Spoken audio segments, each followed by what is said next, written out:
하나님께서 질서를 세워주시고 사람은 물론 모든 생명체가 살아갈 수 있도록 필요한 모든 것을 만들어 주셨죠. 그리고 특별히 생명체에게는 생명체를 지으시고 난 후에 복을 주셨다라고 말씀하신 것을 우리가 보았습니다. 그래서 이 복이 어디로부터 왔는가 생각해 보면 하나님께로부터 왔다는 것을 우리는 창세기를 통해 알았습니다.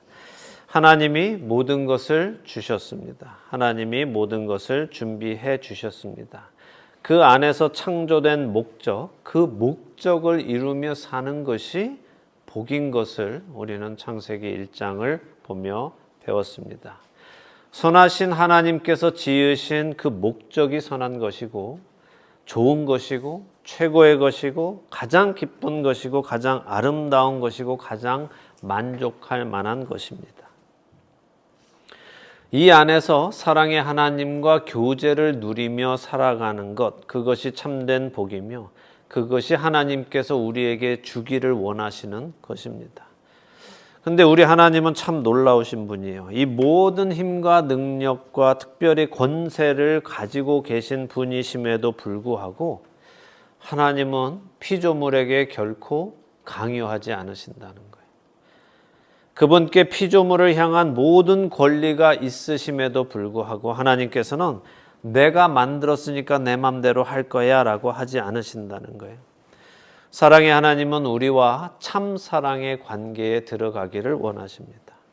참된 사랑의 관계는 결코 상대방에게 사랑을 강요하지 않습니다. 언젠가도 말씀드렸죠. 우리 인간들의 사랑은 내가 너에게 이렇게 해 주었으니 너도 나에게 이렇게 해야 한다거나 네가 그렇게 하면 내가 이렇게 해 주겠다거나 하는 조건적인 계산적인 것을 사랑이라고 말할 때가 많습니다. 내가 너를 사랑하니까 너도 나를 이만큼 사랑해야 한다라고 주장하기도 합니다. 그러나 우리 하나님은 그렇지 않으세요. 하나님께서 첫사람 아담을 지으시고는 그에게 어떤 환경을 허락해 주시는지 우리 좀 보도록 하겠습니다. 창세기 2장 8절에서 17절입니다. 창세기 2장 8절에서 17절 읽겠습니다. 여호와 하나님이 동방의 에덴에 동산을 창설하시고 그 지으신 사람을 거기 두시니라. 여호와 하나님이 그 땅에서 보기에 아름답고 먹기에 좋은 나무가 나게 하시니 동산 가운데에는 생명나무와 선악을 알게 하는 나무도 있더라. 강이 에덴에서 흘러나와 동산을 적시고 거기서부터 갈라져 네 근원이 되었으니 첫째 이름은 비손이라. 금이 있는 하윌라 온 땅을 둘렀으며 그 땅의 금은 순금이요 그곳에는 베델리엄과 호마노도 있으며 둘째 강의 이름은 기혼이라. 구스 온 땅을 둘렀고 셋째 강의 이름은 핫데겔이라. 아수르 동쪽으로 흘렀으며 넷째 강은 유브라데로라. 여호와 하나님이 그 사람을 이끌어 에덴 동산에 두어 그것을 경작하며 지키게 하시고 여호와 하나님이 그 사람에게 명하여 이르시되 동산 각종 나무의 열매는 내가 임의로 먹되 선악을 알게 하는 나무의 열매는 먹지 말라. 내가 먹는 날에는 반드시 죽으리라 하시니라. 아멘. 자, 하나님을 이해 못하는 많은 사람들이 이런 질문을 하죠. 여러분들도 아마 하셨으리라 믿습니다. 지금 하신다는 건 아니고 저도 처음에 기독교를 접하면서 그 질문을 많이 했거든요. 왜 하나님은 선악과를 만들어서 사람을 시험하는가? 참사랑이 뭔지 모를 때는 하나님이 애초에 에덴 동산에 선악과를 만들지 않았었으면 죄도 없었을 텐데 라는 생각을 많이 해봤습니다. 어떠세요? 여러분들은 그 생각 안 해보셨어요? 왜 그걸 만들어가지고 이렇게 될 줄 알았으면 만들지 말지. 굳이 만들게 따먹게 만들어 놓고 이 복잡한 일을 다 행하실까? 하지만 말씀드린 대로 이거는 하나님을 이해 못하고 참사랑도 이해 못하는 인간의 생각에서 나온 생각일 뿐입니다. 지금부터 드리는 말씀 잘 이해하시고 기억하시고 여러분의 삶 속에 적용하며 살아가시길 바랍니다. 자, 어둠은 어떤 상태입니까? 어둠이 뭐예요? 어둠은 빛이 없는 상태가 어둠이에요. 그러니까 어둠이라는 게 자체가 있는 것이 아니라 빛이 없어지면 그 상태가 어둠인 겁니다. 그렇다면 악은 어떤 상태일까요? 선이 없는 상태가 악의 상태입니다. 자, 빛은 어디로부터 옵니까? 태양으로부터 옵니까? 하지만 창세기 1장 16절에 보면 태양은 넷째 날에 지음을 받았습니다. 빛과 어둠이 나뉜 것은 창조 첫째 날에 있었습니다. 그러니까 빛은 이미 첫째 날부터 있었지만 태양은 넷째 날에 하나님께 지음을 받고는 땅을 비추도록 명령을 받았고 낮을 주관하도록 명령을 받은 것뿐입니다. 그러니까 태양은 일시적인 것이고 그냥 우리 눈에 보이는 현상일 뿐입니다.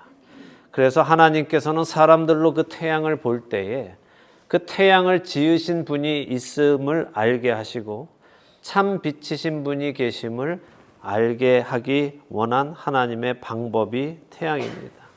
그렇게 요한계시록 21장과 22장에서 천국을 묘사할 때, 우리가 앞으로 갈 그 천국을 묘사할 때 거기는 다시는 밤이 없고 등불은 물론 햇빛도 필요 없다라고 말씀하세요.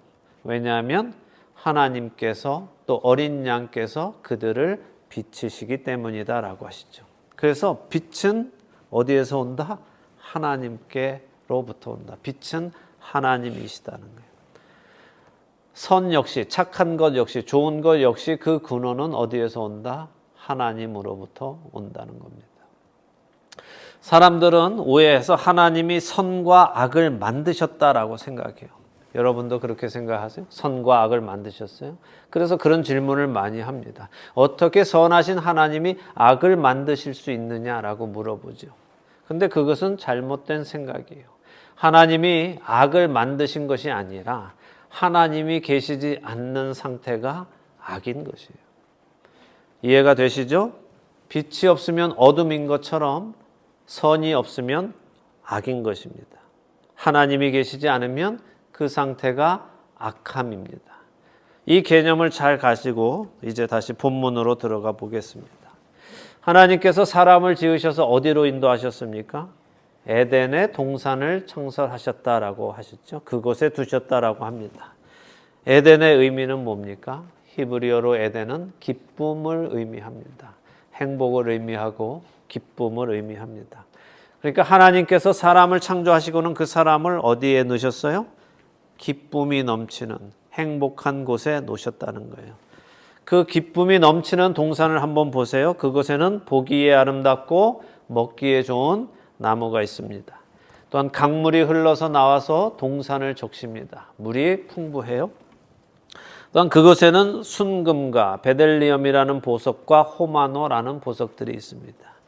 순금은 우리가 알아도 다른 보석들, 베델리엄이나 호마노는 우리가 본 적이 없어서 잘 모릅니다. 근데 적어도 호마노는 이스라엘 12지파를 상징하는 보석 중에 하나였고 대제사장이 에봇을 입고 들어갈 때 그 중에 한 보석으로 알고는 있습니다. 근데 이 보석들이 무슨 보석이냐가 중요한 것이 아니라 하나님께서 첫사람을 살게 해주신 그 장소의 그 환경이 어땠느냐 하는 것을 우리가 생각해 보자는 거죠. 하나님께서 살도록 해주신 그 땅은 완전한 땅이었고 부족함이 없는 땅이었고 기쁨이 넘치는 땅이었다 하는 것입니다. 사실 그 안에서 보석이 뭐가 그렇게 중요하겠어요? 그렇죠? 이거 다 금이야? 막 이러면서 아담이 이거 봐, 여보, 보석이 여기 다이아가 그냥 박혀 있어. 막 이렇게 좋아했겠어요? 그냥 아름다운 거죠. 그게 그냥 길에 널려 있으니까. 이 모든 것이 참 아름답다라는 생각을 가지고 살았을 것입니다. 하나님께서 살도록 해주신 그 땅은 완전한 땅이었고 부족함이 없는 땅이었고 기쁨이 넘치는 땅이었습니다. 그리고 그 동산 중앙에 여러 나무들과 함께 하나님께서 생명나무와 선악을 알게 하는 나무도 세워주셨습니다. 생명나무는 먹으면 뭘 얻을까요? 생명을 얻겠죠. 그죠? 예. 선악을 알게 하는 나무는 먹으면 뭘 얻을까요? 선악을 아는 지식을 얻겠죠. 근데 그 나무의 열매를 먹으면 결과가 오는데 어떻게 된다고요? 죽는다는 것입니다. 생명이 떠나간다는 것이죠. 다시 말하면 선악을 안다는 것은 무엇이 선이고 무엇이 악인지 알게 된다는 말인데, 그 악이 뭐라고 제가 말씀드렸어요? 악은 선이 없는 상태다라고 말씀드렸죠. 죽음은 어떤 상태라고 전에 말씀드렸어요? 역시 생명이 없는 상태가 죽음의 상태죠. 성경에서 안다 하는 말은 지식적인 것을 넘어서 경험을 통해 알게 되는 것을 의미합니다. 성경이 하나님을 알라라고 하실 때는 하나님을 아는 것이 지식적인 말이 아니라 하나님을 경험해서 그분이 어떤 분이신지 온전히 알게 되는 것을 말씀하시는 것처럼 말입니다. 그래서 성경은 시편에서 너희는 하나님을 맛보아 알라라고 말씀하시죠. 선악을 아는 것도 마찬가지입니다. 지식적으로 아는 것이 아니라 선이신 하나님을 경험하고 그 선이신 하나님이 없으신 상태인 악을 경험할 때 비로소 선악을 알게 되는 것입니다. 하나님께서는 사람을 지으시고 그에게 필요한 모든 것을 주시고 넘치게 주시고 아름답게 해주시고 기쁘게 해주셨습니다. 그리고는 말씀하십니다. 너는 선을 지금 경험했어. 그런데 선악을 알게 하는 나무의 열매는 먹지 마라. 다른 모든 나무의 열매는 내 임의로 먹어라. 네가 얼마든지 알아서 먹고 싶을 때 원하는 만큼 먹어라. 그러나 선악을 알게 하는 나무의 열매만은 먹지 마라. 네가 그것을 먹는 날에는 죽음, 곧 생명에서 떠나고 바로 생명의 근원인 나에게서 떠나고 선의 근원인 나에게서 떠나서 내가 없는 상태에 들어가게 된다는 말씀을 하시는 겁니다. 그래서 이 말씀을 다시 생각해 보면 이런 말이죠. 우리가 하나님을 기뻐했다면, 아담과 하와가 하나님을 기뻐했다면 하나님의 임재 안에 거했을 것이고, 하나님을 기뻐하지 않았다면 하나님 임재 밖으로 나가기를 선택했을 것입니다. 하나님은 하나님이 지으신 그 사람이 무엇을 선택하기를 원하셨을까요? 하나님의 임재 안에 있기를 원하셨을까요? 하나님의 임재 밖으로 나가기를 원하셨을까요? 당연하죠. 생명을 택하기를 원하셨을까요? 아니면 사망을 택하기를 원하셨을까요? 생명이죠. 빛 안에 거하는 것을 선택하기 원하셨겠습니까? 어둠으로 들어가기를 선택하기 원하셨겠습니까?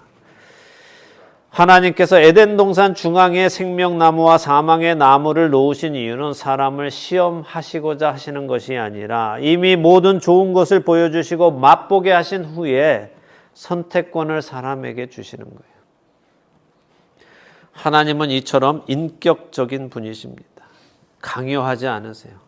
분명 우리가 하나님을 선택하고 생명을 선택하고 빛을 선택하기 간절히 원하시지만 그렇다고 해서 우리로 그것을 선택하도록 강요하시거나 다른 선택권이 전혀 없도록 하시거나 하지 않으셨다는 말씀입니다. 어떤 분은 그러실지도 모릅니다. 하나님도 율법으로 하나님을 마음과 뜻과 힘을 다해 사랑하라고 강요하지 않으셨습니까? 라고 말씀하실지도 몰라요. 하지만 내 하나님 여호와를 사랑하라 라는 그 말은 내가 너를 사랑하니까 너도 나를 이만큼 사랑해야 한다 하는 말씀도 아니고 하나님을 사랑해야 한다는 강요의 말씀도 아니에요. 그 말씀은 우리가 참 사랑을 알기 위해서는 하나님을 사랑하는 것에서부터 시작해야 한다는 말씀이에요. 하나님은 사랑이죠. 사랑은 하나님으로부터 나오는 거예요. 그래서 우리가 참된 사랑을 하려면 하나님을 사랑해야 다른 것들을 사랑할 수 있는 거예요. 하나님을 사랑하지 않고 다른 것을 사랑할 수 없다는 말입니다. 모든 것의 근본이 하나님을 사랑하는 것에서부터 나와야 한다는 거죠. 하나님은 사랑이시기에 무엇을 온전히 사랑하는 것은 바로 하나님을 사랑하는 것에서 시작되는 것임을 우리는 알아야 합니다. 성경은 요한일서 2장 15절에 우리에게 세상을 사랑하지 말라라고 하시죠. 거기에는 하나님의 사랑이 없다라고 말씀하십니다. 그것들은 모두가 뭐라고 말씀하세요? 탐욕적인 욕심일 뿐이고 참 사랑이 아니다라고 말씀하세요. 자, 여러분이 여러분의 배우자를 참으로 사랑하기 위해서는 먼저 하나님을 사랑해야 하고, 여러분이 여러분의 자녀를 사랑하기 위해서는 먼저 하나님을 사랑해야 하는 것입니다. 여러분이 여러분의 직업을 사랑하기 위해서도 마찬가지예요. 하나님을 먼저 사랑해야 합니다. 하나님을 사랑하지 않고 하는 그 모든 사랑은 사랑이 아니라 탐욕이고 욕심이라고 성경이 말씀하시는 거예요. 이 말씀 잘 기억하시기 바랍니다. 하나님 없이 하는 사랑은 사랑이 아니라 욕심이고 탐욕입니다. 다시 본론으로 돌아옵니다. 하나님은 우리를 사랑하셔서 우리에게 선택권을 주셨습니다. 그 선택권을 주셨는데 첫사람은 어떻게 합니까? 우리 다음 장인 창세기 3장으로 가보겠습니다. 창세기 3장에 그 이야기가 기록되어 있죠. 창세기 3장 6절 보겠습니다. 여자가 그 나무를 본즉 먹음직도 하고 보암직도 하고 지혜롭게 할 만큼 탐스럽기도 한 나무인지라. 여자가 그 열매를 따먹고 자기와 함께 있는 남편에게도 주매 그도 먹은지라. 자, 하와가 선악을 알게 하는 나무를 보았을 때 먹음직도 했고 보암직도 했고 탐스러워 보여서 그 열매를 따 먹었다고 하시죠. 방금 말씀드린 대로 하나님을 사랑하고 있으면 이것을 향한 사랑도 있었을 텐데 하나님을 향한 사랑이 없기 때문에 욕심으로 이것을 보기 시작하는 거란 말이에요. 자, 우리가 방금 읽었던 창세기 2장 9절에 보면 하나님께서는 에덴 동산에 이미 어떻게 하셨어요? 보기에도 아름답고 먹기에도 좋은 나무들을 심으셨다라고 하셨죠. 그것들이 나오게 하셨다 했죠. 만일 다른 나무들은 다 그저 그렇게 생겼고 별로 특별함이 없고 맛있어 보이지도 않는데 이 선악을 알게 하는 나무만 그렇게 먹음직도 하고 보암직도 하고 탐스러웠다면 우리는 하나님이 먹으면 안 되는 나무를 더 먹음직하게 만드시고 보암직하게 만드셨으니까 나쁘다, 하나님 나빠요 라고 말할 수 있겠죠. 그렇지 않겠어요? 모든 나무들은 다 평범한데 선악을 알게 하는 나무만 먹음직스럽고 보암직스럽고 탐스럽게 만들어 놓고 이거는 먹지 마라고 하셨다면 하나님은 정말 나빠요. 그런데 하나님이 모든 것을 먹기에도 좋고 보기에도 좋고 탐스럽게 만들어 놓으셨는데 그 중에 이것만 자기 눈에 더 먹음직스럽고 보암직도 하고 탐스러워 보였다는 것은 하나님의 잘못이 아니라 인간의 욕심의 잘못인 것이죠.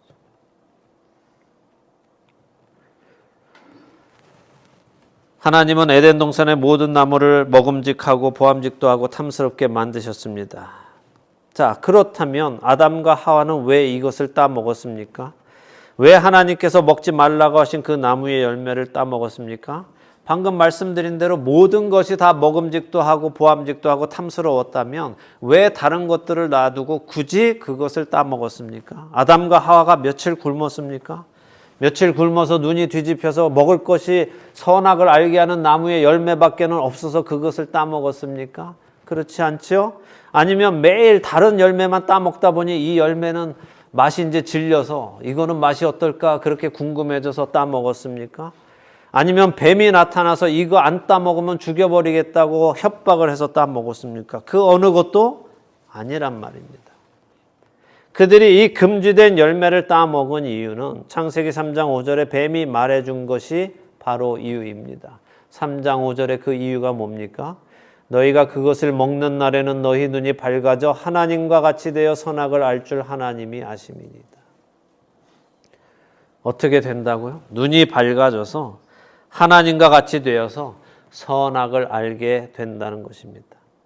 아담과 하와는 하나님께서 지어주신 완전한 환경 속에서 아무것도 염려하거나 걱정하거나 부족하거나 두려워할 것 없이 살아가면 되었습니다. 이 모든 것을 허락해 주신 하나님께 감사하며 그분을 즐거워하며 그분의 사랑 안에서 사랑의 교제를 나누며 살아가면 되었습니다. 그런데 그들은 하나님이 없는 것을 선택했습니다. 이 모든 것을 주신 하나님을 버리고 하나님 없는 세상, 곧 어둠의 세상, 악의 세상, 사망의 세상을 선택했습니다. 왜요? 자신들의 눈이 밝아져 자신들도 하나님처럼 될 수 있을 거라고 믿었기 때문입니다. 그래서 자신들을 만들어주신 하나님을 버리고 스스로 하나님이 되어서 자신들이 원하는 삶을 살아보겠다고 해서 그 열매를 따 먹은 것입니다. 그 이후로 인류는 그렇게 하나님을 떠나 살아가게 되었고 오늘도 스스로 하나님이 되어서 자기 자신의 세계를 만들어 살아갑니다. 자신이 모든 선악의 기준을 만들어 놓고 그 안에서 모든 것을 판단하며 살아갑니다. 이 사람 저 사람의 행동을 판단하고 이 행동 저 행동을 판단하며 무엇이 옳고 무엇이 그른지 자기의 기준을 가지고 판단하며 살아갑니다. 그러나 자신이 다른 사람들을 판단하는 그 잣대를 자기 자신에게는 또 사용하지 않습니다.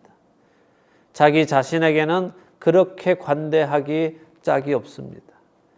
남들에게는 긍휼 없는 칼 같은 심판을 들이댑니다. 나의 세상에서 모든 것을 판단하고 옳고 그름을 내가 결정 내립니다. 우리는 그렇게 하나님을 떠난 삶을 살아가게 된 것입니다. 그런데 이것이 하나님의 잘못입니까? 우리에게 선택권을 주신 것이 하나님의 잘못입니까? 이렇게 될 줄 알았으면 선택권을 주시지 말았어야 합니까? 그러나 참 사랑은 자원하여 선택하는 것이라고 말씀드렸어요. 내가 원해서 하는 것이 참된 사랑입니다. 우리는 죄를 지을 때 내가 선택해서 하죠. 왜냐하면 우리는 죄를 사랑하기 때문에. 하나님께서 우리에게 선택권을 주신 것은 잘못이 아닙니다. 하나님은 우리에게 주신 그 선택권을 가지고 우리가 하나님을 다시 선택하기를 원하세요. 그렇기에 우리는 하나님을 이해하지 못하는 사람들이 말하듯이 왜 하나님은 선악과를 만들어서 우리로 죄를 짓게 만드느냐 하고 불평해서는 안 되는 것입니다. 그런 사람들은 하나님께서 만일 선택권을 주지 않았다면 어떻게 불평했겠습니까? 지금 하나님이 선택권을 주어서 우리가 이렇게 됐다라고 불평하는 사람들에게 하나님이 만약에 선택권을 주시지 않았다면 그들은 뭐라고 불평했겠어요? 하나님은 독재자라고 또 불평했을 겁니다. 우리에게 선택권도 주지 않았다라고 불평할 것입니다. 자기 맘대로 하나님 맘대로 원하는 대로 결정했다 하면서 하나님을 불평할 거예요. 하나님을 기뻐하지 않는 사람들은 항상 하나님을 불평할 수밖에 없습니다. 그들은 하나님을 사랑하지 않기 때문에 하나님을 싫어합니다. 그래서 책임을 하나님께 돌립니다. 그러나 우리가 하나님을 알게 되면 우리는 그 선택권을 우리에게 주신 그 하나님께서 우리를 얼마나 고귀하게 여기시고 우리의 결정을 무시하지 않고 인정해 주시는 분인지 알게 되기에 그분께 감사하고 오히려 잘못된 선택을 한 우리 자신을 원망하게 되어 있습니다. 그 좋은 것을 다 버리고 하나님이 없으신 것을 선택하기로 결정한 우리 자신의 잘못된 선택을 아까워하며 또 안타까워하며 우리 자신의 그 우둔함을 스스로 원망하게 되는 것이 하나님의 사랑을 깨닫는 자들의 모습입니다. 그리고 그렇게 우리의 잘못된 선택을 원망하는 자들, 그 잘못된 선택을 다시 바로잡고 싶어하는 자들을 위해서 하나님께서는 그 아들 예수 그리스도를 우리에게 보내셨고 우리로 다시 올바른 선택을 할 수 있도록 문을 열어주신 것입니다. 하나님은 우리로 다시 그 선택권을 주시기 위해 예수님을 십자가에 못 박으셨습니다. 여러분이 이 자리에 계시다는 것은 하나님께서 여러분을 그 올바른 선택을 다시 할 수 있게 초청하신 것이라고 저는 믿습니다. 그렇다면 여러분은 그 초청에 어떻게 응하시겠습니까? 여러분은 무엇을 선택하시겠습니까? 여러분 앞에 다시 선택권이 주어졌습니다. 여러분은 여러분이 하나님 되어서 살아가던 그 선택을 내려놓고 이제는 우리의 구주 되시는 예수 그리스도를 여러분의 왕으로 모시고 사는 선택을 다시 할 수 있습니다. 빛과 어둠, 생명과 사망, 선과 악, 기쁨과 슬픔, 하나님의 임재와 하나님의 부재 중에 여러분은 한 가지를 선택할 수 있습니다. 예전에는 선택할 자격이 없었습니다. 권리가 없었어요. 그런데 예수님이 오심으로 인해 이제 우리는 선택할 수 있습니다. 하나님께서 그 아들을 주시며 우리에게 다시 주신 그 선택권을 낭비하지 마시기 바랍니다. 충분히 생각해 보시고 가장 지혜로운 선택을 내리시는 여러분이 되시기를 예수 그리스도의 이름으로 축원합니다.